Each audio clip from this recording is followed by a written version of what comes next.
भाई मैंने आपण मैंने बहुत सस्तार गोटे 9 सीटर स्कॉर्पियो नहीं कि 9 सीटर बोलेरो परिका भड़ा करें।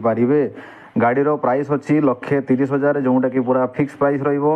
गाड़ी प्राइवेट नंबर अच्छी, गाड़ी वेल मेंटेन अच्छी, आउ यार आरसी वैलिडिटी 2027 लास्ट पर्यंत अच्छी। आउ जो भाई भी नेबे ए गाड़ी केवल इंश्योरेंस टी से करेंगे।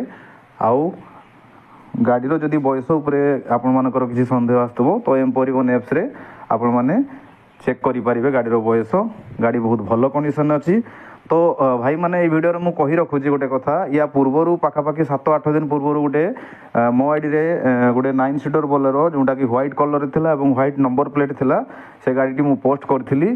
तो से गाड़ी बिक्री हो जाइए। आउ से गाड़ी पई आउ कहीं मेसेज करंतुनी किंबा कहीं कॉल करंतुनी। से गाड़ी 1,25,000 ऑलरेडी बिक्री हो जाइए। आउ से गाड़ीर जी ओनर थिले तांको मु ना एठी मेंशन करूनी।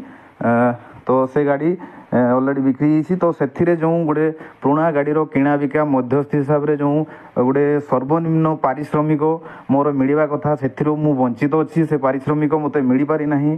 जो ओनर भी से गाड़ी बिक्री कले से ओनर मत से पारिश्रमिक मत देना मो सहित चिटिंग बाजी कर। तो दुखर विषय। तो जहाँ भी हो तो देखो गाड़ी भल कंडीशन अच्छी बहुत। समस्त नमस्कार, जय जगन्नाथ।